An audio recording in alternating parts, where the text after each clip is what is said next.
Hola. Ya.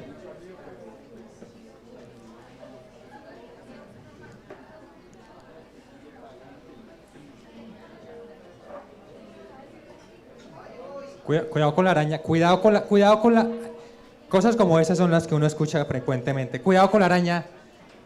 Todos somos valientes hasta que vuela la cucaracha. Está careteando y se encuentra de frente con un tiburón blanco. Miedo.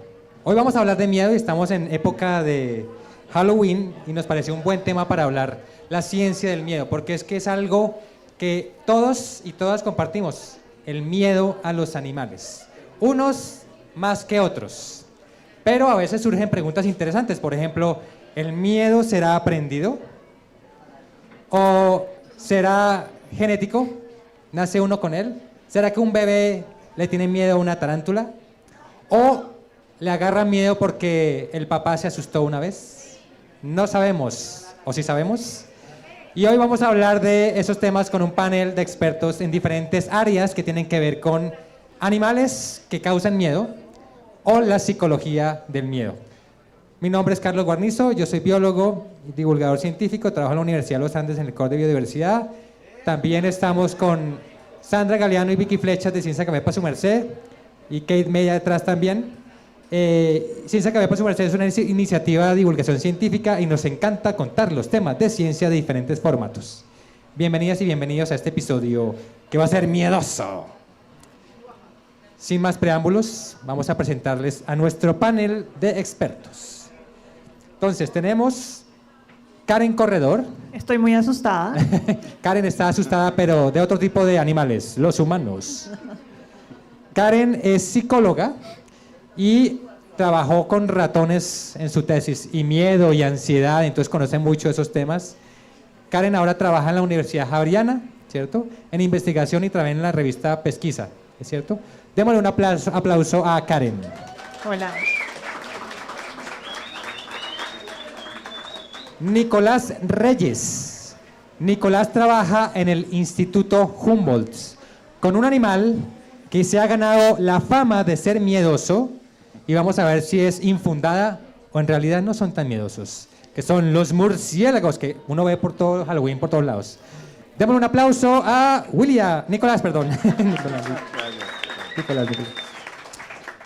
William Galvis. Tuve la oportunidad una vez de encontrármelo. Yo estaba haciendo como unos videos para una reserva en Santander, ¿cierto? Y me lo encontré por ahí metido en las matas. Y yo, ¿quién es esa persona metido en la...? Y sale todo despelucado. Y yo, ¿usted quién es? Y dice, no, yo soy William y estoy buscando arañas. Y yo, uy. Y nos contó cómo se buscan las arañas. Es experto en arañas. Y nos va a contar también sobre las arañas. ¿Cuáles son las características de las arañas que hacen que les tengamos miedo? Pero también, ¿cuáles son las características de las arañas por las cuales deberían estar aquí con nosotros compartiendo este planeta? Démosle un aplauso a William. Bueno, empecemos de lo... bueno, al final vamos a tener una trivia para que ustedes presten atención a las respuestas y se podrán ganar un premio. Y al final ustedes podrán hacerle preguntas a nuestros panelistas. Empecemos de lo general a lo particular, si el tema es miedo. ¿Por qué no empezamos con Karen? Un poquito sobre nuestra psicología. ¿Qué es eso del miedo y la ansiedad desde el punto de vista del cerebro? ¿En qué consiste y por qué pasa? Un poquito. Yo creo que la mejor forma de pensar en el miedo es cuando uno está frente a ese evento súper estresante, súper aterrador y dice, se me fue todas las patas. Como que se le apretó la barriga, se le cerró el pecho y lo único que quería era salir corriendo. Esa es la base para explicar la fisiología del miedo. Todo, cuando estamos en una situación y el miedo es la respuesta más lógica, rápida y efectiva para mantenernos con vida.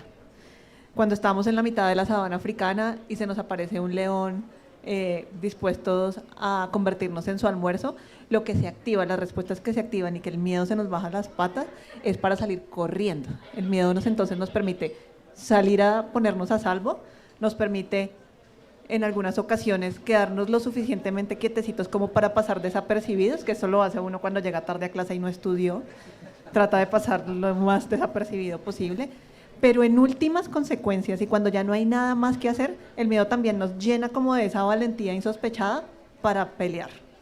Entonces, huir, quedarnos paralizados o luchar son las tres formas más básicas y primigenias de miedo. Ahora que nuestro cerebro ha evolucionado y ahora no hay leones sino transmilenios o entregas de fin de mes, pues el miedo se representa de otras maneras. Pero la base de nuestro cerebro sigue siendo la misma. Necesitamos huir del peligro, ponernos a salvo y esperar a que pase lo mejor. Estamos hablando de humanos hacia otros animales. ¿Ustedes creen que los animales que ustedes estudian sienten miedo hacia ustedes, hacia nosotros los humanos? ¿O han notado eso, como que se esconden cuando ustedes los están buscando o como que reaccionan de alguna manera extraña cuando ustedes se encuentran con ese animal? Pues en general los mamíferos, que es el tema con el que yo trabajo, como decía Guarni, trabajo muy específicamente también con murciélagos, con el oso andino, pero en general los mamíferos en general son animales que son muy crípticos, es el nombre que nosotros utilizamos para referirnos a esos animales que evitan cualquier tipo de encuentro que no sea deseado con otro tipo de especies, no solamente con especies silvestres, sino sobre todo con los humanos, y tienden a huir mucho de nosotros los humanos, porque en general no existe en este momento en todo el planeta un solo sitio prístino donde hayan bosques inalterados, eso ya no existe. En todos los lugares del mundo estamos presentes los humanos y todas las poblaciones animales, por lo menos de mamíferos, nos reconocen como un potencial peligro y generalmente tienden a evitarnos. Hay algunas excepciones de animales que se han acostumbrado mucho a nosotros, tenemos muy de referencia a las zarigüeyas, a los faras, también se les llama en algunas partes del país, que son supremamente despreocupados y no les importa, e incluso se nos acercan porque suelen utilizar cosas que nosotros dejamos como nuestra basura o demás para convivir con nosotros, pero en general son bastante prevenidos con nosotros. Entonces sí, yo diría que sí. Y es que nosotros somos feísimos. Somos reiformes. Somos feísimos, somos súper ineficientes, no tenemos pelo. Las hembras tenemos las glándulas mamarias expuestas todo el tiempo, ineficientes. Tenemos un montón de entradas de acceso para ser fácilmente atacados y desmembrados. Olemos horrible a otras especies. Entonces, obvio que nos evitan porque es que somos un mal parche. ¿Yo qué podría decir en arañas? Digamos que la gran mayoría ignoran que somos peligrosos para ellas. Entonces, como que muchas veces es fácil ver en el monte las actividades normales que ellas están haciendo, alimentándose o solo esperando el alimento, o buscando el alimento, o buscando una hembra. Entonces, no es complicado. Hay algunas que he notado que antes les atraemos.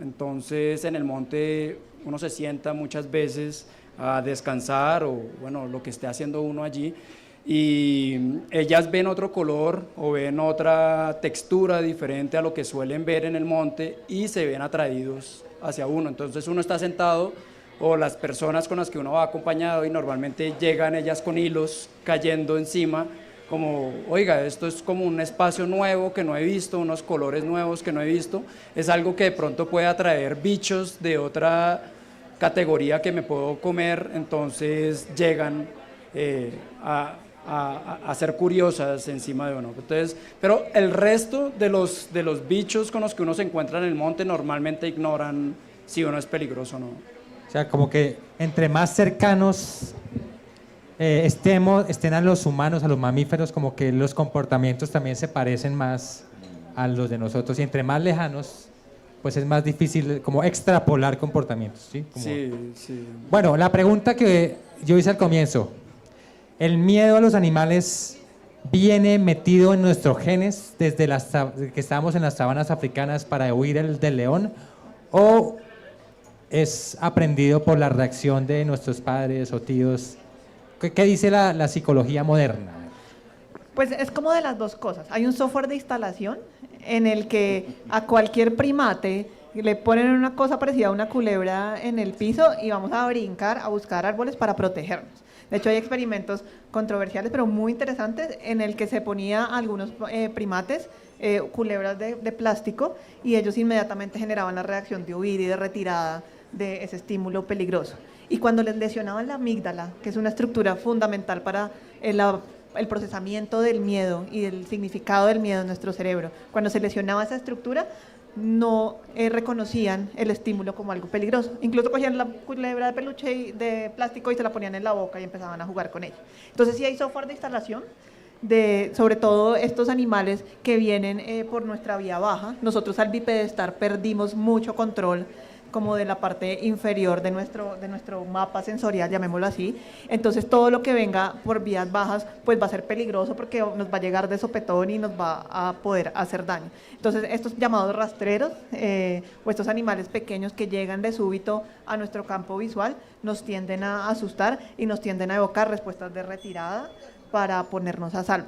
Pero también hay unos que se aprenden, como el miedo, por ejemplo, a una araña que el papá vio y gritó, y pues eso tiene que ver con una cosa que tenemos los primates y especialmente los humanos, que se llama contagio emocional. Entonces cuando mi mamá está conmigo alzada y grita porque ve, no sé, una gallina, porque hay fobia a las gallinas, y hay fobia específica a las plumas de gallinas, y hay personas diagnosticadas con ese tipo específico de patología, es porque hubo un proceso de aprendizaje previo en el que hubo una respuesta o un evento emocional lo suficientemente fuerte como para que se asociara la pluma de la gallina con toda la emoción que yo estaba experimentando en ese momento. Entonces es parte y parte. Por ética me imagino que es complicado, pero se han hecho experimentos con bebés.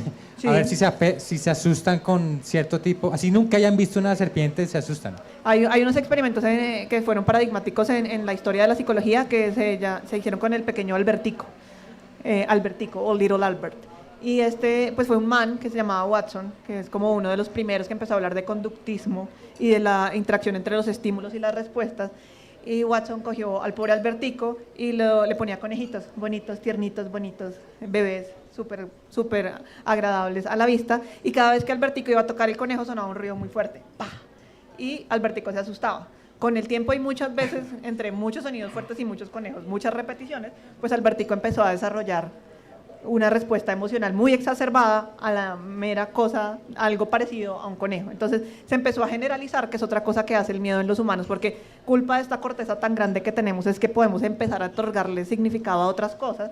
Entonces el plumero, algo blanco, algo felpudo, algo redondo, y pues Albertico lo retiraron del experimento, que no debieron haber hecho. Y digamos que la segunda fase de Watson en el experimento era empezar a retirar el miedo, que es un poco la base comportamental de las terapias para lidiar con miedos irracionales. Wow. Tú mencionaste ahorita la palabra fobia. ¿Fobia es lo mismo que miedo? O sea, como aracnofobia es miedo a las arañas o es algo más extremo? La fobia está basada en el miedo y en la respuesta de ponernos a salvo, pero está fundamentada como en aspectos del pensamiento que son inacertados. Por ejemplo, tenerle fobia o miedo irracional a una pluma de gallina, digamos que hay una base fisiológica de respuesta natural, digamos, de software de instalación, pero hay un proceso de aprendizaje ahí. Cuando es fobia es cuando interfiere completamente con la vida natural de la persona. Entonces yo no me puedo poner los zapatos sin chequearlos 4 veces porque de pronto hay un ratón y yo le tengo fobia a los ratones.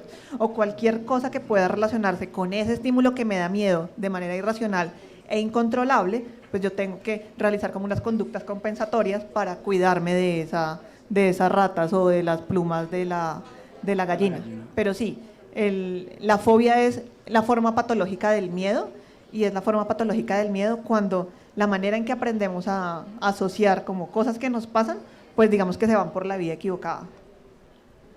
Les recuerdo a nuestros panelistas que si quieren que mostremos alguna diapositiva, me dicen ahí cuál ponemos. Hablemos un poquito de murciélagos. Porque estamos en Halloween y por qué el murciélago ahora tiene tan mala fama.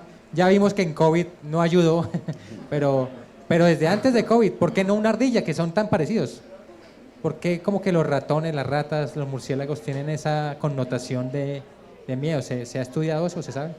Sí, en general todos estos miedos que están asociados con estos mamíferos pequeños, las ratas o los murciélagos, que es puntualmente lo que quiero hablarles, parten del desconocimiento, de ese desconocimiento de estos seres que además son fascinantes y tienen unas características supremamente diferentes a las nuestras. Incluso en el caso de los murciélagos hay una cosa supremamente apasionante y es que son los únicos mamíferos con la capacidad de volar.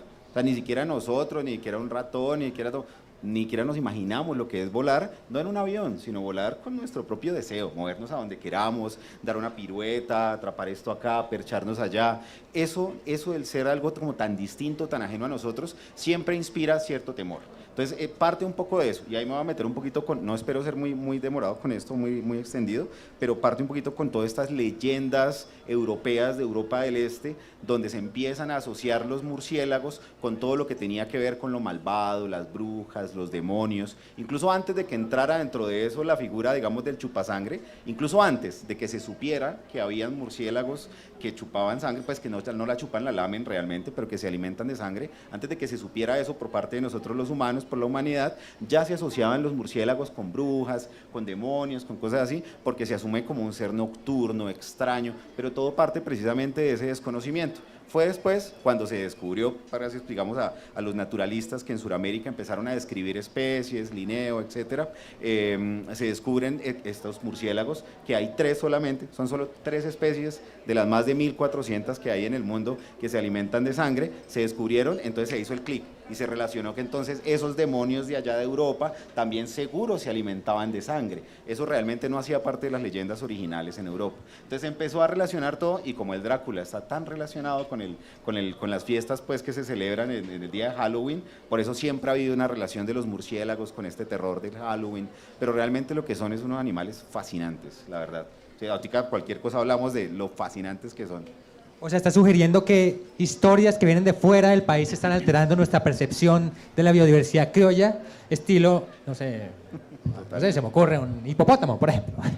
Miedos importados. Sí, animal importas. No, totalmente. Todas estas historias, porque de hecho, por ejemplo, nuestra relación acá en Sudamérica con los murciélagos ha sido totalmente diferente a lo que ha sido lo que nos han traído desde Europa, por ejemplo, desde Occidente, con la relación de los murciélagos. Para nosotros, las comunidades, por ejemplo, ancestrales en Sudamérica, los murciélagos son seres mágicos. Son seres incluso supremamente importantes en todo lo que tiene que ver con el chamanismo, con los sabedores indígenas, incluso en la Sierra Nevada de Santa Marta, para las culturas de la Sierra Nevada de Santa Marta, si ustedes visitan, por ejemplo, el Museo del Oro, pueden ver, por ejemplo, un montón de figuras de murciélagos en oro, que son parte de las representaciones de los chamanes y de los sabedores indígenas, porque el murciélago es representante de esa sabiduría que tienen solamente los chamanes, y los chamanes se transforman en murciélagos. Es una relación totalmente diferente a esa relación antagónica y del malo de la película que nos llegó muy desde España, no solo desde España, pues desde Europa, y principalmente desde Europa del Este, con todas estas historias balcánicas de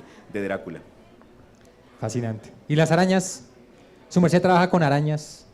¿Ha notado que sus amigos, amigas digan como, uy, arañas? No, qué miedo. Para mí, digamos que la raíz del miedo con las arañas, como dice Nicolás, la relación que había con pueblos originarios y que había en Europa no era mala. Las arañas jugaban un papel, digamos, al menos atractivo para las culturas de esos momentos. Hay algunos pocos datos que sugieren que habían incluso arañas como diosas en algunas culturas americanas antes de la llegada de los españoles, pero para mí, digamos que la visión negativa que tiene actualmente estos bichos tiene que ver con uno más de estos quehaceres negativos del siglo pasado culturales, de las películas mostrando que los bichos son venenosos, si son espinosos, si son negros, viven por allá escondidos. Es para mí algo más contemporáneo, más actual. El miedo como tal, generalizado, porque como dice Nicolás, hay mucho, digamos que el papel que han jugado estos bichos en la cultura en otras épocas ha sido positivo, y es en la actualidad en donde se le da esa visión negativa a los bichos, de matarla y eliminarlas porque son venenosas, o porque tienen muchas patas, o porque son peludas, y yo, pero mírese, usted probablemente tiene más pelos que ella, y es como esa visión hacia lo desconocido, básicamente. A ver, cuéntenos una anécdota. ¿Cuál animal ustedes le tienen miedo?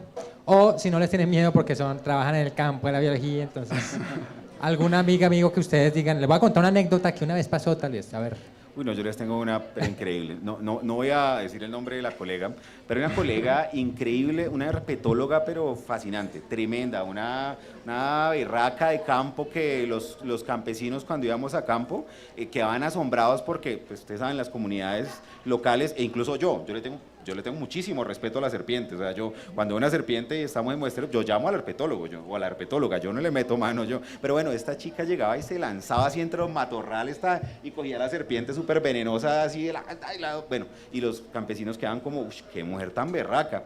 Pero después llegábamos a la casa a cenar o a desayunar y no podía ver una gallina esta mujer porque entraba en una crisis increíble, gritaba. Incluso recuerdo una cosa que me arrepentí mucho de haberlo hecho después, pero estábamos desayunando un día y ella estaba sentada ahí al frente mío desayunando. Yo le digo, ve, cuidado que tienes una gallina debajo de la silla. Esta mujer empezó a hiperventilarse, cogía de la silla, lloraba y todos los campesinos como, ¿qué hizo? No, me regañaban y tranquila, no hay ninguna gallina, tranquila. Pero para la gente local era supremamente, y para todos era supremamente impresionante como esta mujer, que era supremamente valiente, con animales que representan un peligro inminente porque son venenosos, le tenía un pavor tan tremendo, que eso pues me corregirá la compañera, es una fobia, ya no sería tanto como un miedo, sino como que es una cosa ya que trasciende y es una cosa irracional. Entonces es una anécdota tremenda. Y para responderte lo último, a los que yo les tengo miedo realmente, más que ay, lo que me va a comer un oso, un jaguar, todo eso realmente, es realmente a esos que no podemos ver, a esos pequeñitos que uno en campo no tiene ni idea y se lo están comiendo vivo y le pueden transmitir una malaria o un chagas. Leishmaniasis. Una leishmaniasis. Ahorita, de hecho, por ejemplo, un gran amigo mío, Carlos Rincón Calú, que trabaja con Endémica Studios, uno de los mejores productores audiovisuales de Colombia, acaba de superar una lucha durísima contra la malaria. Le mando saludos a Carlos Calú, punto cariño, que logró superar eso y casi nos lo lleva a este gran hombre eso. A eso le tengo pavor, a esos que no podemos ni ver y ni nos damos cuenta. Eso es más o menos. Karen. No, es que es chistosísimo lo de las gallinas porque son nuestras presas principales. ¿Cómo le vamos a tener miedo? Pero es como eso, como cuando el cerebro se malcabletea, entre un evento y otro, cuando el miedo no está más allá de nuestra comprensión, no hay forma de controlarlo y no vuelvas a hacerlo de la silla. ¿Cómo? No vuelvas a decirle que tiene una gallina. Ay, no, sí, yo me arrepentí un montón después. Igual fue hace algunos años eso, era más joven y más imprudente todavía de lo que soy hoy en día. Entonces sí, terrible. A mí las serpientes me molestan mucho cognitivamente, como que el solo hecho de visualizar algún reptil que tenga forma de palito, ya, mal. Lombrices también. Y es ridículo, porque de nuevo las lombrices son presas, pero igual, por generalización de los estímulos, esa vaina también le hace a uno así. Claro, como algo raro ahí. Entonces sí, serpientes para siempre. William. Yo qué puedo decir, a mí digamos que en las actividades del laboratorio en el que trabajo nos llevan también mucho al monte y originalmente yo siempre tuve miedo a las culebras también, a las venenosas especialmente porque uno sabe que puede hacer una botrops, uno de estos animales venenosos en el campo y no son raros, es relativamente abundante este bicho en los ecosistemas colombianos, pero digamos que muchos de los encuentros que he tenido cercano con ellas nunca ha sucedido nada, o sea, muchas veces las he tenido incluso en el abdomen aquí casi que cogiendo arañitas acá y la culebra aquí y afortunadamente nunca ha pasado nada, entonces he ido tranquilizándome con el tema de las culebras en el monte. Iba a contar una experiencia muy chévere de lo contrario, o sea, de la falta de miedo. Una vez me llegó al laboratorio una niña, en Colombia nosotros tenemos más o menos unas 1.400 especies de arañas oficialmente reportadas. Yo trabajo con esa área de la biodiversidad, más o menos viendo qué números puede tener el país en las arañas, y con mi profesor, que es Eduardo Flores, que es con el que llevo años trabajando, nosotros tenemos más o menos una idea de que es la 10ª parte lo que conocemos realmente.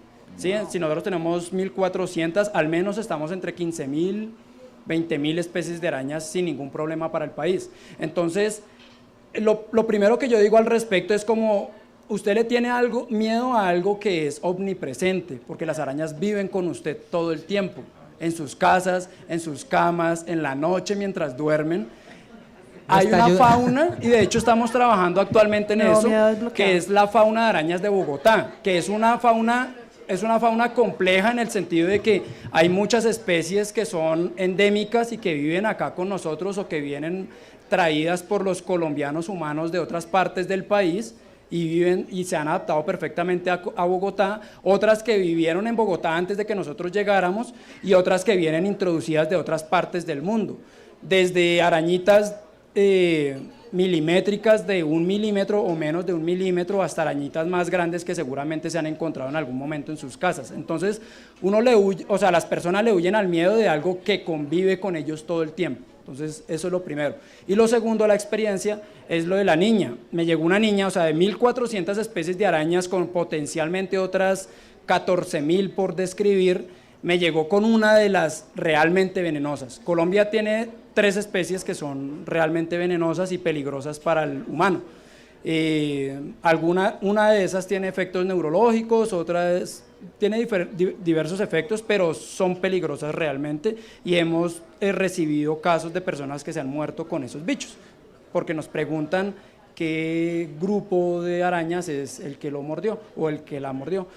Pero lo contrario con esta niña fue que me llegó con una de esas, que es Phoneutria, una araña del género Phoneutria, que son las arañas bananeras, la más grande que he visto, o de las más grandes, un animal enorme, peligrosísimo para ella. Era una niña como de 8 años, llegó con la mamá, que la araña había llegado con el mercado, habían estado en tierra caliente ese fin de semana, y en la entre semana se dieron cuenta que en el mercado venía una Phoneutria de estas gigantescas, y le consiguieron un acuario, la llevaron al laboratorio, la niña como de 7 años apenas, y la mamá, ay no, mira, te venimos a traer, el profesor está, y yo no, el profesor no está, pero yo soy el que me encargo de la parte de arañas, entonces, no, es que venimos a dejarte esto, y yo, ¿qué es eso? Una Phoneutria. Y yo, mira, está muy bien que no las mates, está muy bien que las traigas aquí al laboratorio, pero si te soy sincero, esta es la única especie de las que están aquí en los alrededores que toca tener cuidado. Entonces, en la próxima oportunidad que te encuentres una araña similar a esta que estás trayendo justamente yendo a la finca donde van de paseo, tengan cuidado con la niña, porque pues eso es un animal peligroso. ¿Y quién la cogió, la niña o la mamá? Como... creo que, no, entre las dos, creo, sí. Porque y la metieron en la caja. Sí, o sea, es que la caja era así y la araña era así, o sea, era como, estaba el animalón ahí adentro. Y yo no, pues yo le dije, nosotros trabajamos hacemos investigación con bichos muertos, entonces yo no te lo voy a recibir vivo y lo voy a mantener vivo, yo lo tengo que sacrificar para adicionarlo a la colección, bueno, y demás. Le expliqué, entonces me dijo que bueno, igual tenían que dejarlo. No vuelvo a recibir bananos de la finca nunca más. Una araña. Fobia a las bananas ahora. Enorme. Al mercado. Pero eso, o sea, lo que yo digo es que eso es uno de cada 1000 ejemplos, o sea, las arañas casi nunca tienen accidentes acá en el país. Sí, por ejemplo, porque nadie le tiene fobia a los carros y matan más gente que a los perros. A los perros. Sí hay. ¿Sí hay? Sí, las fobias pueden tener todos los colores y sabores que nos imaginemos, porque como siempre es la combinación entre una respuesta de miedo que en algún momento sí fue justificada y un estímulo que puede ser cualquier cosa. Entonces alguien puede tenerle miedo al palo de las escobas, porque en algún momento de su experiencia el palo de la escoba se asoció con una sensación de que podía morirse en cualquier momento. Entonces las fobias pueden ser de todos los sabores. Bueno, ¿y cuál es la mejor estrategia para superar esas fobias o miedos? ¿Se puede o ya Claro fregados? que se puede. Claro que se puede, porque se trata como de volver a cabletear el cerebro, pero como para el lado correcto. Y tiene que ver con demostrarle al cerebro que el palo de la escoba no amenaza la supervivencia realmente. Entonces hay como unas técnicas asociadas que se llaman de inundación o de implosión, en la que gradualmente voy exponiendo a la persona a cosas parecidas al estímulo. Por ejemplo, le tengo miedo a los payasos. Entonces empezamos a exponer a la persona en un entorno de seguridad, gradualmente a un zapato de payaso o alguna cosa que esté asociada, hasta que voy completando el estímulo y le voy enseñando a ese cerebro otra vez que es la sensación de miedo y de que me puedo morir en cualquier momento, no depende de que el payaso esté o no presente. IT no ayuda, pero es una fobia muy recurrente entre humanos, tenerle miedo a los payasos.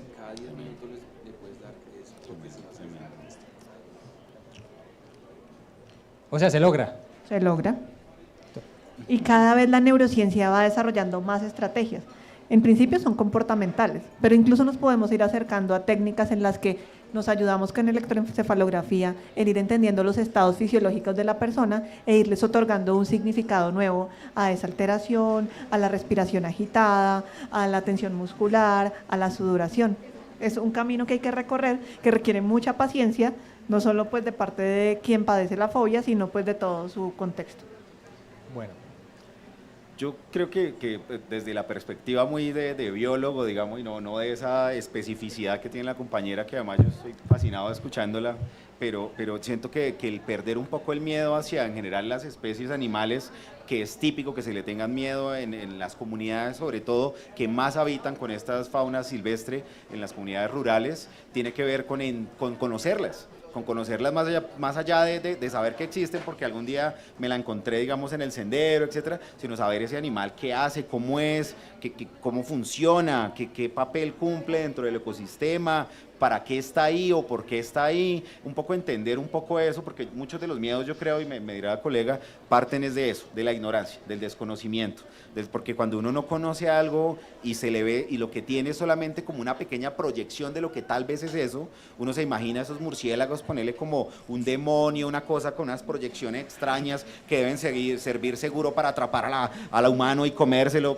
pero realmente cuando uno entiende qué es lo que pasa con esos animales, qué hacen en su vida diaria, cómo son hasta chéveres, porque en sus comunidades, por ejemplo, los murciélagos son re bacanos, son muy parecidos a nosotros, son muy del parche, ellos parchan y literalmente perchan, pero digamos que parchan en grupos gigantes que pueden ser de algunos 5, 10, 15, hasta centenares, y tienen unas comunidades socialmente súper complejas en las que se reconocen como individuos, se distinguen, se hablan entre sí, la madre tiene una relación re interesante con los hijos, incluso en el caso, por ejemplo, de los vampiros, como tienen que salir a alimentarse, dejan a ciertas hembras encargadas, que son las nodrizas de todas las crías de la colonia, y es una cosa, y cuando llegan alimentan a esa hembra que se sacrificó quedándose y no pudo ir a conseguir alimento, es una cosa hermosísima, pero parte de entender eso, son re hippies, parce, sí, son re hippies, y se parecen un montón a nosotros, pero sí, entonces es eso, como conocer. Sí, el miedo con las arañas es básicamente el mismo, el desconocimiento de sus colores, de sus ecologías, de sus cosas interesantes, de que no hacen daño.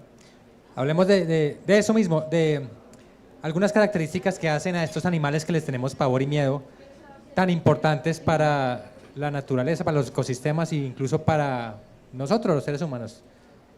No sé, aquí, se paró la diapositiva, que teníamos una arañita bonita ahí.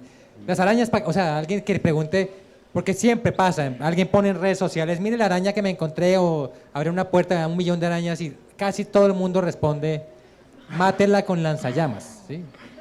Acábenlas, eso no sirve, ¿por qué existe? Entonces, ¿por qué están las arañas? ¿Qué función prestan? Yo creo que el principal es que es el grupo de depredadores más diverso del mundo, entonces ellos se alimentan de cuanto otro ser vivo les puede caber en sus patas y en sus quelíceros.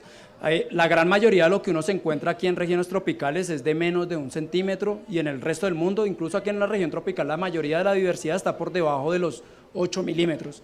Entonces, de hecho, muchas veces las arañitas se ven destruidas por el humano, porque igual al tocarlas solamente, al solo manipularlas, ya con eso ellas se dañan. Entonces,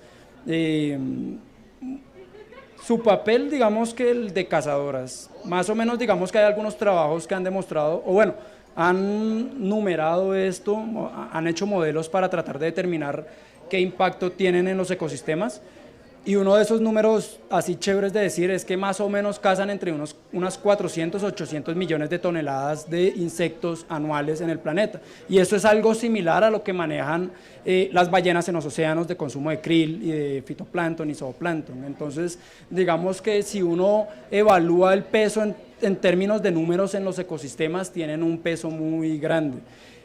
Ha habido investigación para tratar en los cultivos, y es algo que estamos trabajando, usar arañas en vez de usar químicos, ¿sí? Uno investiga las arañas de la región, de los bosques asociados a los cultivos que nos interesan, y se han propuesto modelos en los cuales se pueden usar especies que viven en los mismos ecosistemas asociados para cazar los insectos que son plaga en los ecosistemas. Entonces, digamos que hay muchos frentes desde los cuales pues las arañitas pueden probar ser interesantes para el humano, pero pues aparte de eso, obviamente pues tienen su peso grande en los ecosistemas. Y desde el punto de vista puramente así de beneficio de personal, pues la tela de araña, bueno, hay muchos... Bueno, si nos ponemos con temas, hay, por ejemplo, mucha investigación con venenos. si ustedes se pueden imaginar, en Colombia, solamente en Colombia, pueden haber cerca de unas 15.000 o 20.000 especies de arañas. Cada especie de araña tiene una historia evolutiva completamente diferente, incluso de sus especies cercanas, ¿sí? De los grupos cercanos evolutivamente. Todas las arañas, excepto solo un grupo, producen venenos. Todas producen. Todas, excepto un pequeño grupo, ¿sí? Todas producen veneno, tienen glándulas especializadas que producen todo tipo de venenos, desde neurotóxicos completamente, citotóxicos. Entonces, digamos que hay hepatotóxicos, dermatóxicos, o sea, hay mucha investigación en los venenos de arañas, y digamos que hay todo un componente natural que se podría investigar para poder encontrar medicamentos, y eso se está trabajando mucho. Lo que dice acá el compañero de que hay mucha investigación en las telas de arañas también para el uso como en suturas, en procedimientos médicos, en la creación de nuevos materiales. Más o menos sobre eso va la investigación sobre esos bichos. Y aún así Colombia no investiga en venenos, casi. ¿No?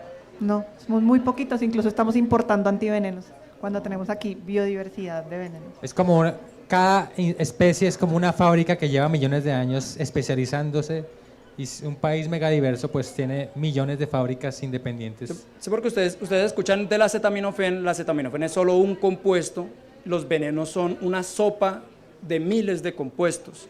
Entonces son unas fábricas naturales, porque cada especie puede tener una enorme, miles de compuestos completamente diferentes que están actuando todos al unísono en un veneno, ¿sí? Y que pueden ser de interés médico. Por eso, al menos con los bichos, el interés de conservarlos muchas veces es eso, porque nosotros estamos perdiendo conocimiento por montones todos los días. Bueno, murciélagos. Pues no, pues se nos va la noche hablando de murciélagos. Una cosa para entender estos animalitos tan interesantes es que ellos lograron hacer lo que ningún otro mamífero sueña, que les comentaba yo, que es volar. Entonces, al lograr ellos ser mamíferos voladores, abrieron todo un nicho nuevo, inexplorado, que les permitió evolutivamente diversificarse en todo lo que soñaran. Es decir, encontraba un espacio en el que no tenían competencia, porque en los aires pues hay aves, hay otros tipos de bichos, insectos, etcétera, pero mamíferos no hay voladores. Entonces encontraron ese ambiente para diversificarse y ahí sí, tal cual, sé lo que quiera hacer, sé una Barbie Girl, todo. Entonces están los murciélagos que son depredadores, comen vertebrados, se alimentan de ratas, se alimentan de roedores en ambientes naturales, se alimentan de ranas, controlan poblaciones, se alimentan de otros murciélagos que son tremendos depredadores. Hay otros murciélagos que se alimentan de mosquitos, se alimentan de pequeños invertebrados, de insectos, de bichitos. Logran comerse casi que su peso entero en bichos durante una noche. Entonces imagínense eso, cuánto es en mosquitos. Son miles de mosquitos que se comen en una noche, un solo individuo, ahora una gran colonia de bichos de esos. ¿Cuántos insectos o cuántos mosquitos nos evitan, por ejemplo, en una noche calurosa, quién sabe dónde, para que no nos coman? Y no solamente eso, que no nos coman, sino que no nos transmitan enfermedades. Entonces son controladores de vectores de enfermedades. También hay esta es pues top. Resulta que el agave del cual se extrae el tequila es exclusivamente polinizado por un tipo de murciélago en México. Entonces, a quien le guste acá el tequila, seguro son Ronda de muchos, tequila. tiene que declararse fan de los murciélagos. Entonces, los servicios ecosistémicos de estos animales son incalculables. Hablando en términos muy de La Plata, y pongámonos capitalistas, la mayor parte, digamos, de los cultivos, de los megacultivos de monocultivos en Estados Unidos, se ahorran una cantidad enorme en millones de dólares en términos de pérdidas por la labor de los murciélagos en consumo de plagas que se consumen esos cultivos, hablando de invertebrados, de bichos. Entonces es enorme. Incluso pensemos en los que más nos pueden parecer espeluznantes.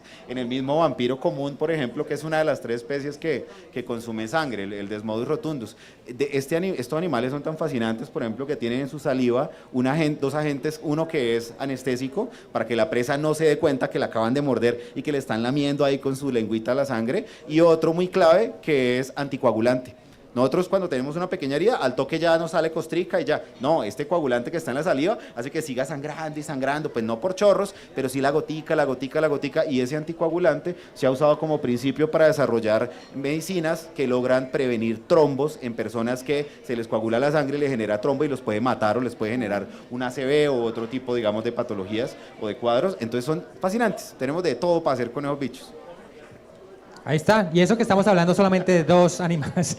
De 3. 3, porque yo quiero contarles de las ratas. Ah, por favor, te íbamos a preguntar también de las ratas. Cuéntanos. Porque mi papá no me dice psicóloga, sino ratóloga. Usted allá ratoneando todo el día con esos animales. Y es que las ratas nos salvan la vida todos los días. Nos ayudan a entender nuestros sistemas emocionales, nos ayudan a entender nuestro sistema inmune, el desarrollo de fármacos, el desarrollo de aproximaciones comportamentales para el cuidado de la salud mental. También nos salvan la vida detectando minas antipersonas en África. Hay ratas que se entrenan para eso.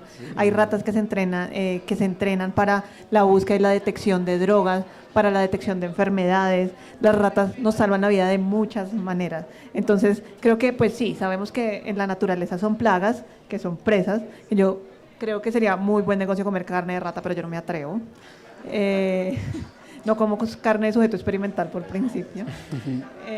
Pero tienen todo un universo de posibilidades, tienen una genética muy parecida a la nuestra, más del 95% del genoma de la rata es es similar al nuestro, y eso nos da unas posibilidades amplísimas de que la investigación biomédica se desarrolle gracias a estos animalitos. Que también genera mucho miedo en la gente. ¡Esa cola! Sí.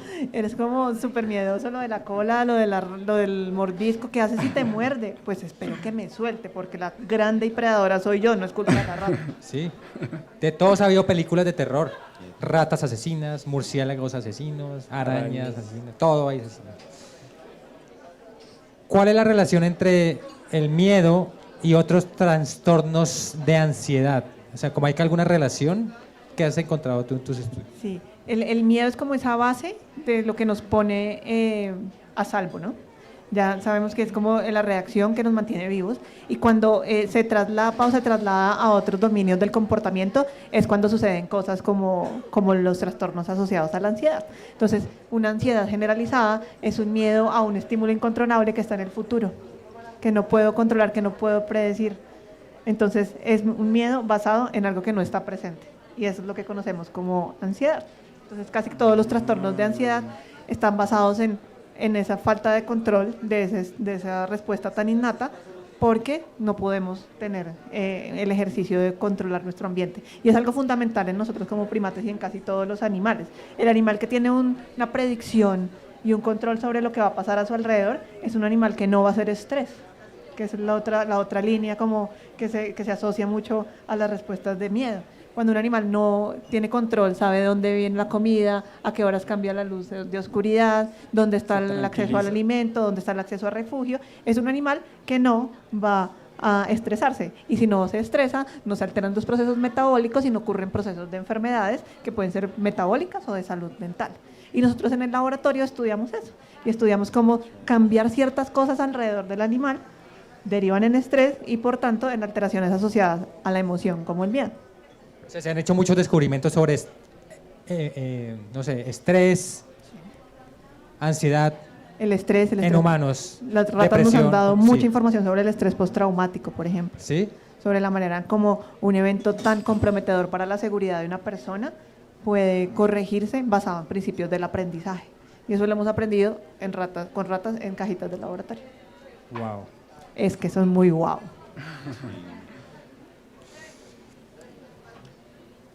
¿Cómo pueden los profesionales de salud mental cuidar la salud de las personas para prevenir que pasen estas ansiedades que pueden incluso alterar la salud después?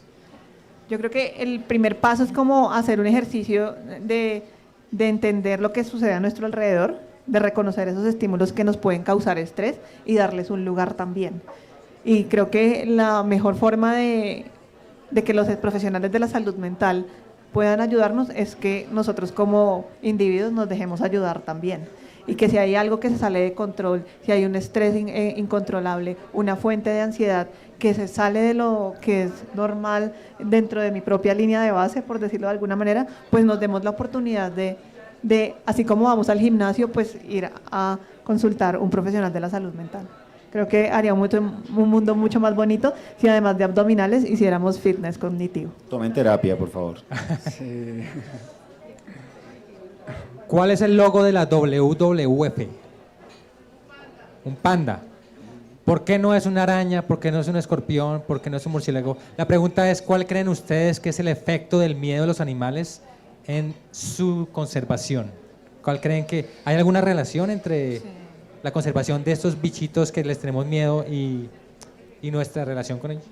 Pues yo si quieren empiezo ahí porque trabajo como con los más carismáticos y eso hay que entenderlo para poder manejar, digamos, esos fenómenos. Y es que evidentemente un osito, por ejemplo, incluso el oso de anteojos, que además tiene una relación súper íntima con las comunidades indígenas ancestrales, porque su pie trasero, por ejemplo, es plantígrado y cuando pisa parece una pisada de una persona, etcétera, y con quienes tenemos una relación histórica enorme y generan empatía y nos sentimos tan cercanos a ellos y vemos un oso parado en dos patas, casi que es como un humano, y el hermano mayor, etcétera, es una situación muy distinta a pensar, por ejemplo, en cómo conservamos y le vendemos a la gente la conservación de los roedores o de las arañas o cosas así, y son cosas que desde el mundo de quienes pensamos en la conservación, no solo de una u otra especie, sino de la biodiversidad en conjunto, son retos que hay que asumir. Entonces, claro, evidentemente el logo de WWF no va a ser una araña, es el panda, que además es un peluchito, etcétera, pero entonces, ¿cómo nosotros nos pensamos, incluso también utilizando estas especies carismáticas que suelen unir tanto a las comunidades, a los humanos, a las instituciones, etcétera,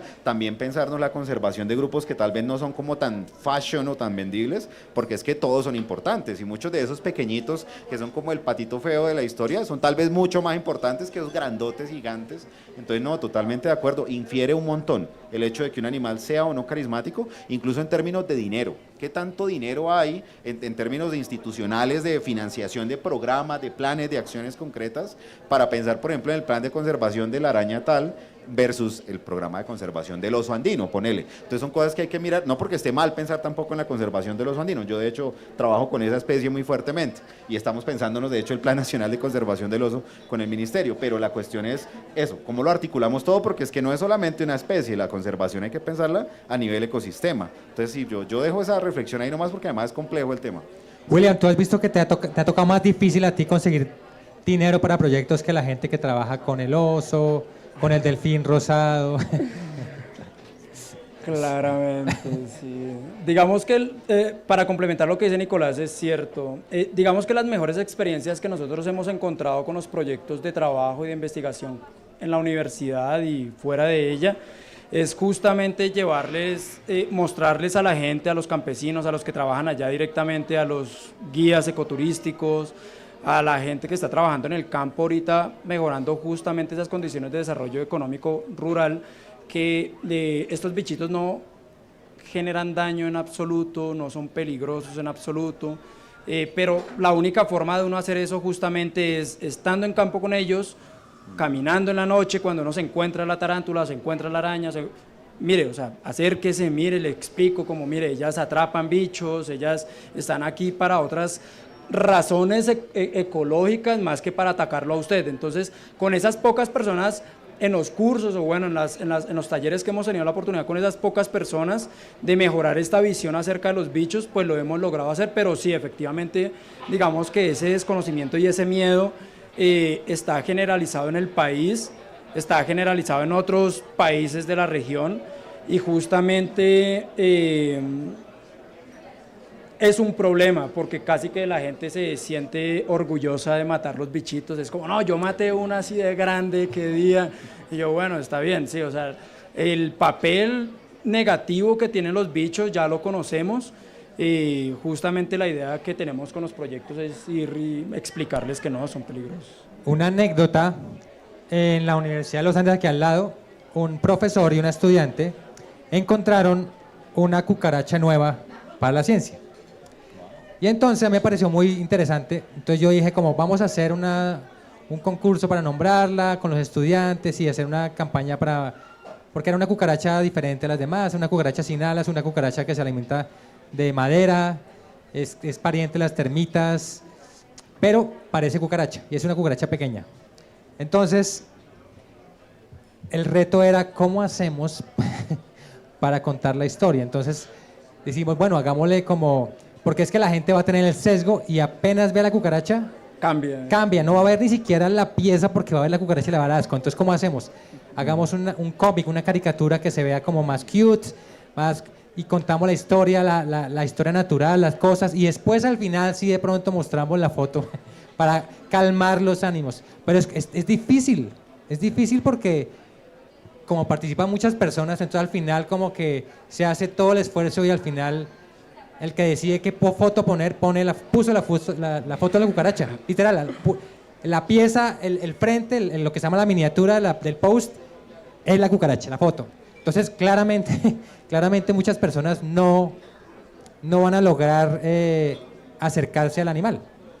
Por eso yo sí creo que las personas que trabajamos con temas de naturaleza tenemos que trabajar en conjunto con otras disciplinas, por ejemplo, con los psicólogos, porque es muy importante las narrativas, es muy importante conocer los sesgos de las personas. Yo dicto una materia que se llama divulgación científica y eso es muy claro. Hay temas que si usted intenta comunicar así a lo bestia, no funciona.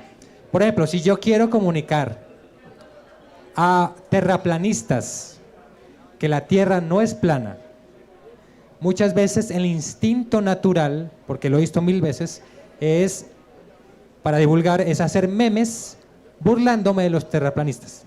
Entonces, publico en Facebook un meme burlándome de los terraplanistas, automáticamente tengo 1000 likes. Entonces yo digo, estoy divulgando, ¿sí? Estoy triunfando, pero yo no sé quién me dio like, ¿cierto? ¿Y quién me dio like? A ver, ¿quién me dio like? Mi mamá. Pues las personas que piensan como yo. 0 terraplanistas le dieron like. 0. O sea que eso no funcionó para nada en mi objetivo. Pero si yo estuviera trabajando con alguien, por ejemplo, en psicología, como Karen, ella me diría como, hermano, no haga eso porque no le está sirviendo. ¿Cuál es su objetivo? ¿Su objetivo es ser chistoso o su objetivo es divulgar? Si yo le digo, mi objetivo es ser chistoso, muy bien, te fue muy bien, felicitaciones. Pero si tu objetivo es hacer cambiar la percepción sobre un tema, fracasaste. Y lo vimos en pandemia también muchas veces, que fracasaron estrategias de comunicación mal, pero mal en todo el mundo, porque no trabajamos en conjunto con otras disciplinas que conocen más esos temas. Y va de lado y lado, ¿no? ¿Ustedes qué opinan? ¿Qué opinas tú, Karen? Sí, yo creo que el ejercicio mediático que hay que hacerle a estos bichitos que no son tan populares y faranduleros es justamente empieza con la relación que como primates y como humanos antropocentristas tenemos con el otro. Como que todo lo que está fuera de nuestra piel y no es gordito, pechoso, divino, de ojitos grandes y espichable, no es bonito. O sea, nuestra definición de bonito es muy evolutiva también porque se parecen a nuestras crías de humanos, porque tienen la cabeza grande, porque se ven inofensivos y porque nos activa una serie de circuitos asociados al cuidado.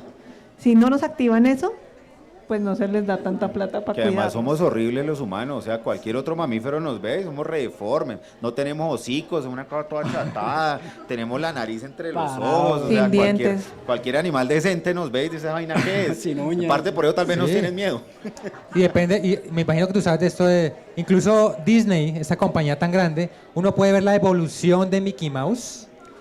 Y hay Para que estudios sea que más bonito. Claro, hay estudios que muestran que cada vez va evolucionando a que parezca más un bebé humano, Claro. con la cabeza más grande en comparación a su cuerpo. Si ustedes miran Mickey Mouse, el primer dibujo parece una rata, literal. Pero hoy parece un bebé, ¿sí o no?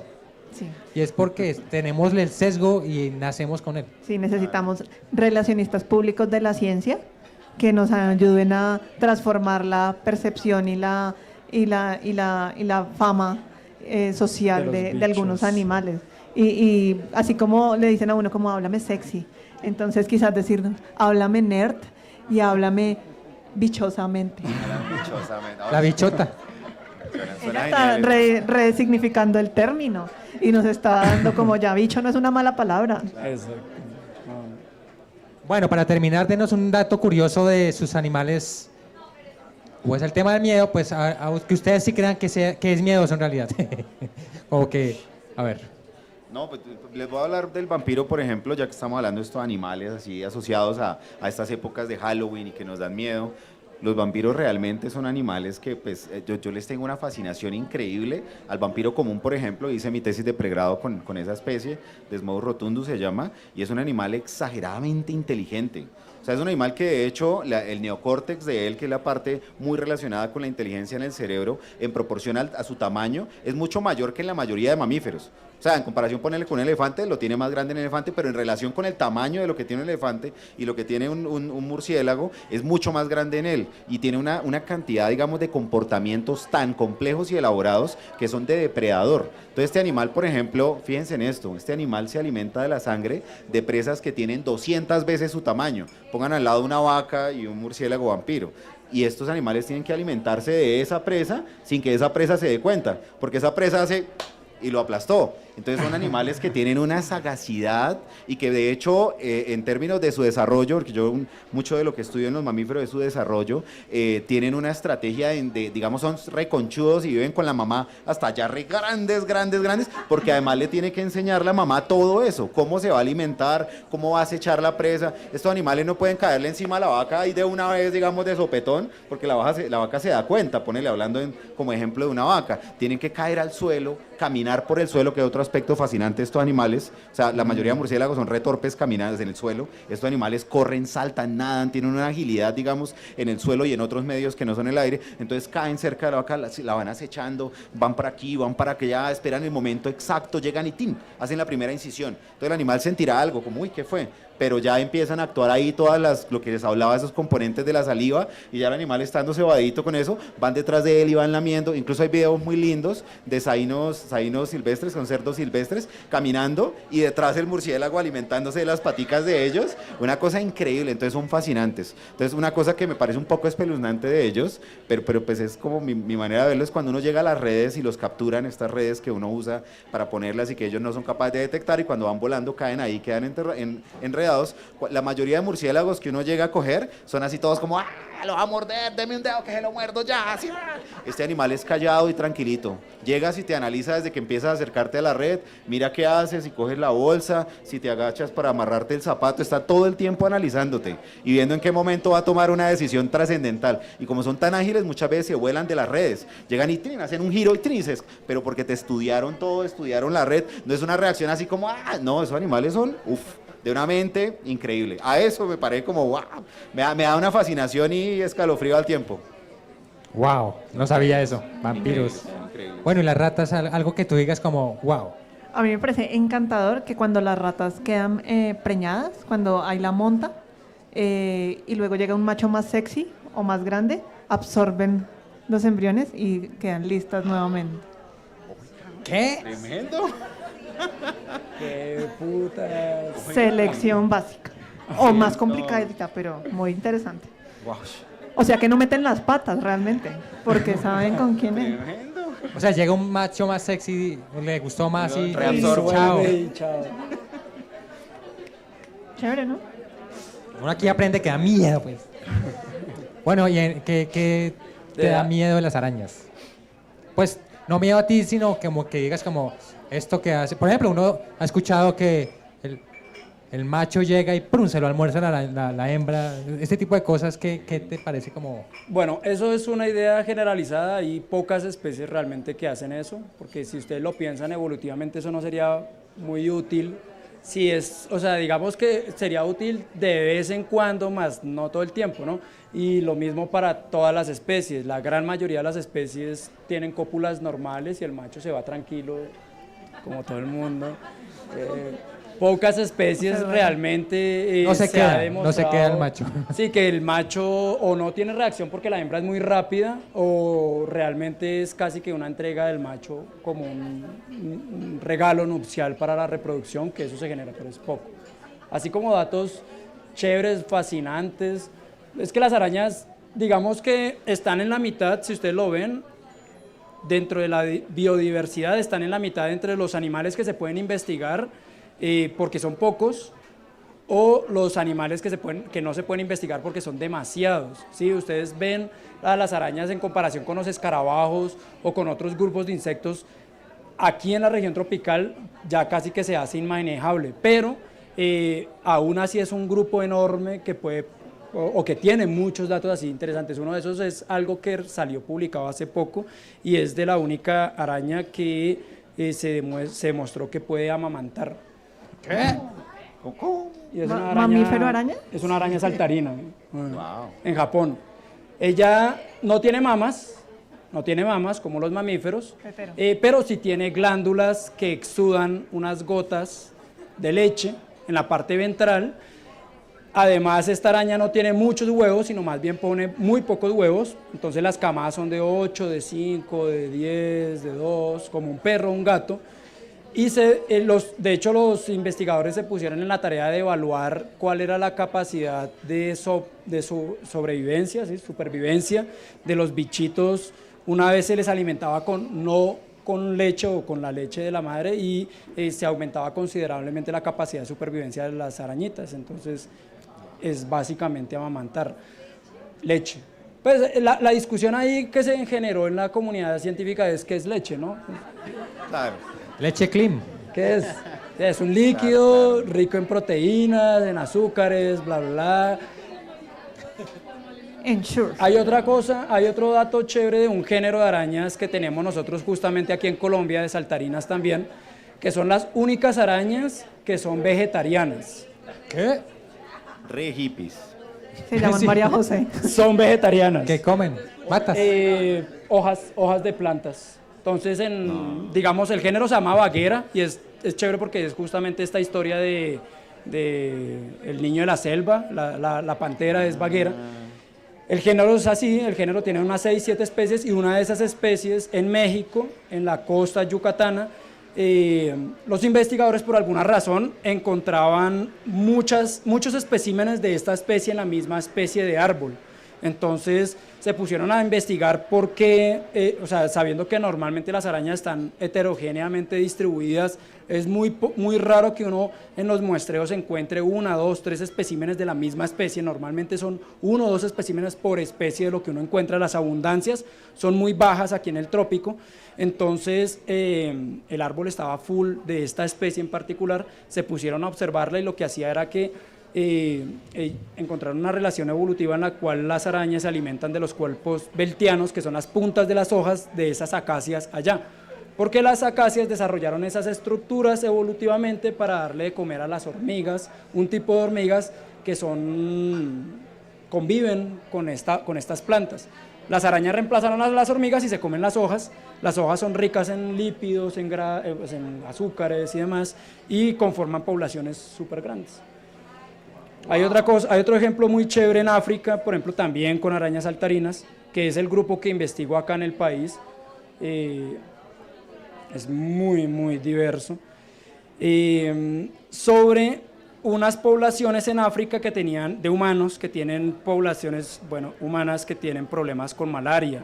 Entonces se pusieron a investigar porque algunos grupos de estas saltarinas vivían sobre ciertas especies de árboles cerca a los poblados humanos y encontraron que eran los árboles que preferían los mosquitos que se alimentaban de esos humanos para dormir. Entonces las arañas aumentaban sus abundancias en esas especies que atraían a los mosquitos a través de los olores y los mosquitos llegaban allá a dormir.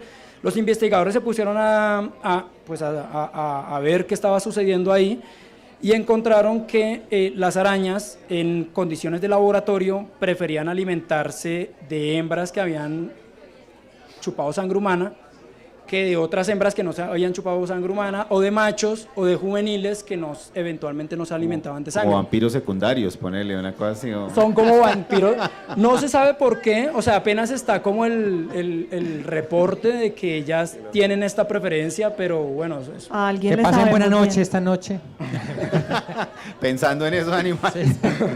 Pero bueno, tenemos buen sabor para algunos, ¿no? Exacto. Bueno, llegó la hora de la trivia.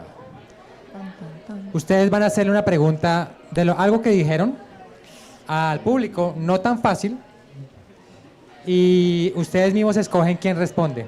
Si la persona responde bien, se le da un premio, que es un mug de Ciencia Café, y si no, le dan la oportunidad a otra persona para que responda, hasta que responda bien.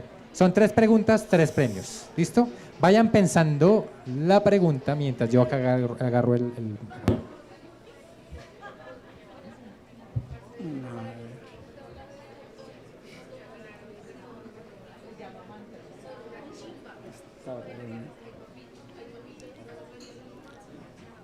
A ver, Nicolás empieza.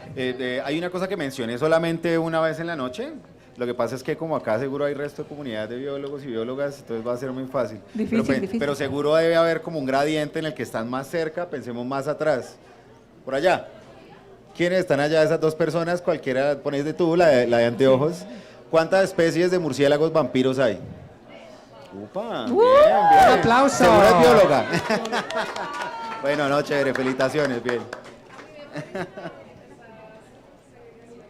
Karen. ¿Cuán parecidos somos a las ratas? Tú. Bien. ¡Un aplauso!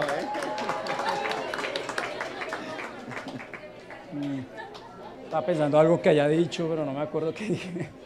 De todo lo Ya que he no me dicho. acuerdo de nada.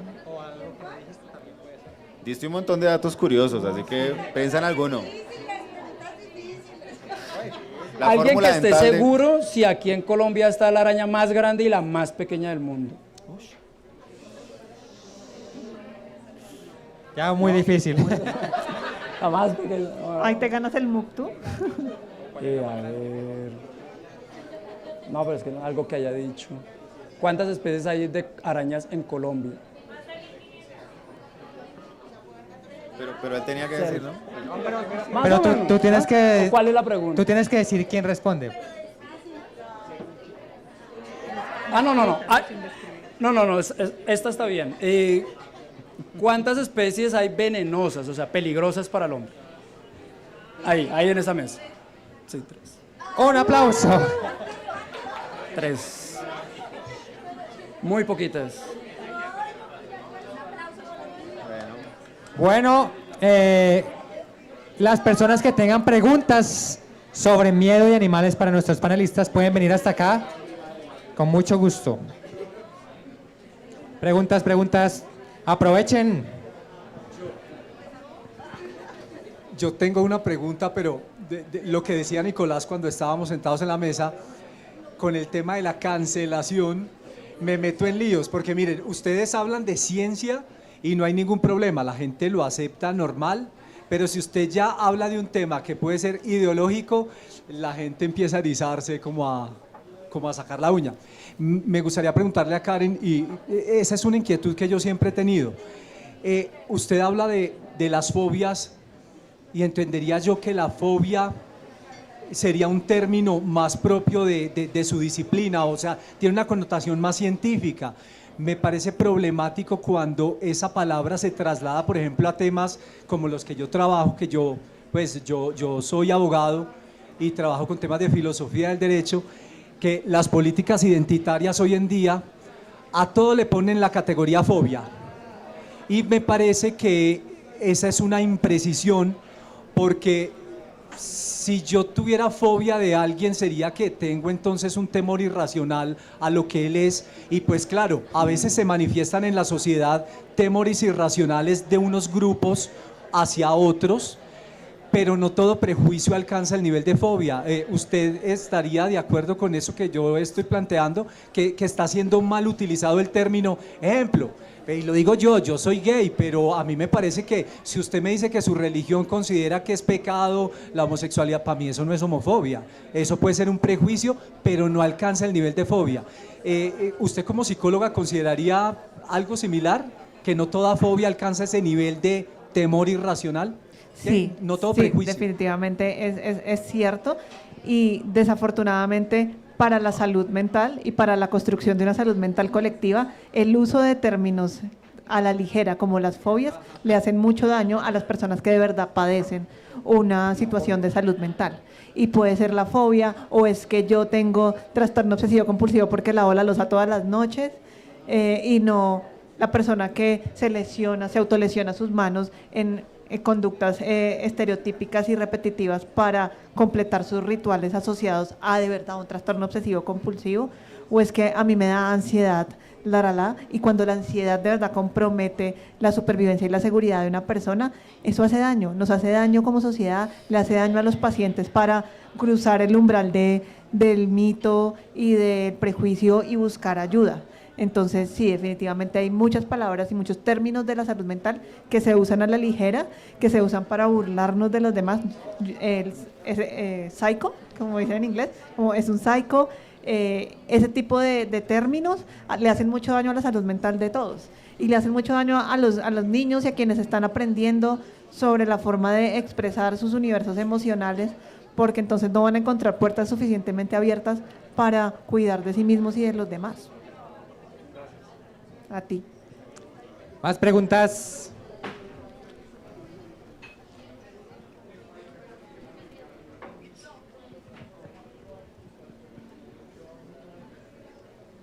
Digamos, en estudios del país, ¿has visto que hay como fobias principales a las que, digamos, nosotros como colombianos, pues, digamos, estemos diagnosticados o miedos o cosas así? Al chiflón. Es como pura curiosidad. Además del chiflón y el sereno, que me imagino que no han sido estudiados. Yo no conozco un estudio específico de alteraciones en población colombiana, hay muy poquitos. Por allá está mi setup de psicólogos, no sé si alguien me ayuda, pero yo no lo conozco. Yo creo que las fobias se construyen basadas en aprendizajes culturales también, entonces quizá tenerle miedo a la rata, al moana, a la llorona o al sereno, pues son aproximaciones culturales. Pero también aprendí hoy que pues hay miedos importados, y eso pues todo tiene que ver con un proceso de lo que vamos aprendiendo durante nuestra experiencia. La otra vez vi un mapa que era bien interesante porque mostraba los mitos, los monstruos de cada país, y era muy chévere porque, por ejemplo, mostraba que en Estados Unidos se ven muchos ovnis, pero en Sudamérica no tantos. Entonces acá se ve, no sé, el moan la patasola, pero en Estados Unidos nunca se ha visto. No, es el pie grande. Entonces, como hay variación geográfica en las Biogeografía de los exacto, monstruos, interesantísimo. que es pues, de lo que uno aprende, ¿no? Sí, Lo y que hay es- demasiado material para tener nuestro propio Halloween, Sí. sin tener que importar cosas. ¿A qué anima?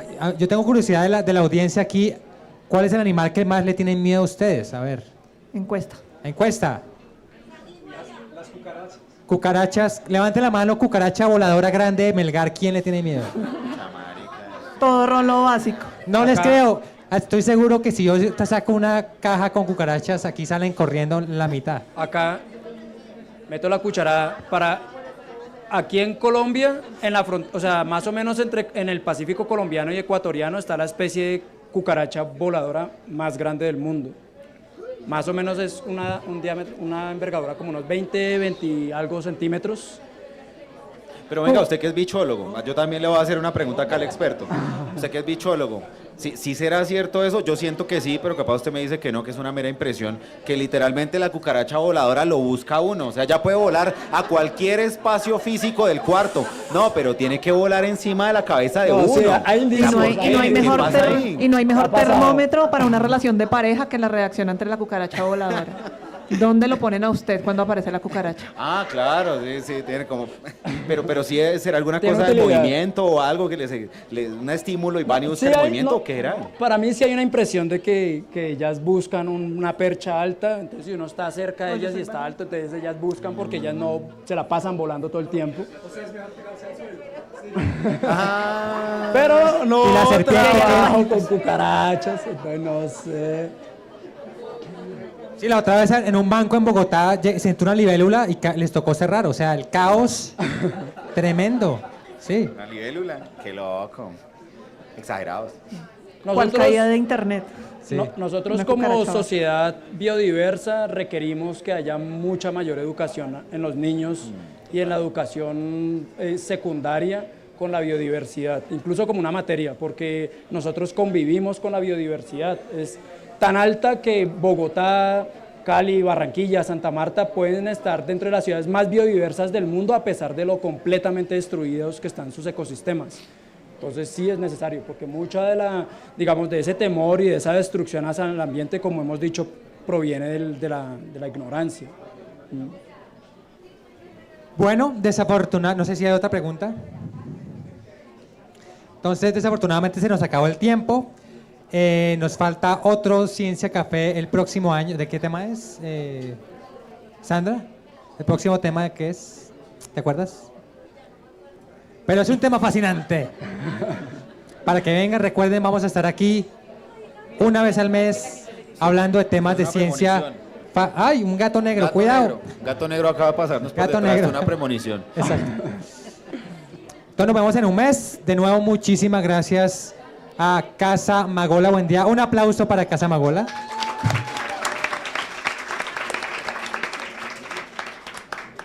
Y los invitamos, por favor, va a haber hablando de animales que dan miedo, en el Planetario de Bogotá.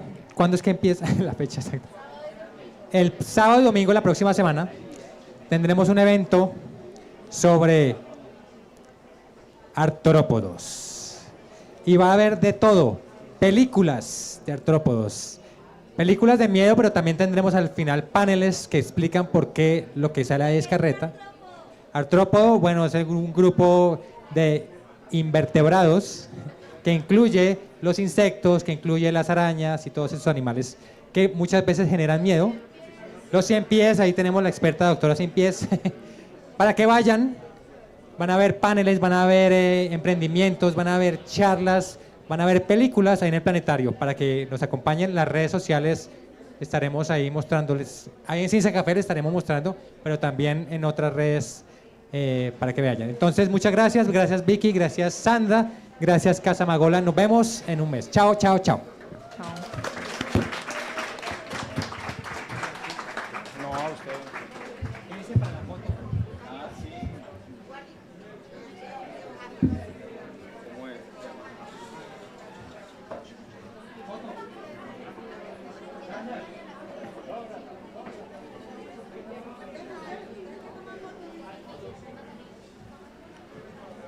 Vamos ahí al fotógrafo del instituto. No, mentira, ya no. Ay, muchas gracias.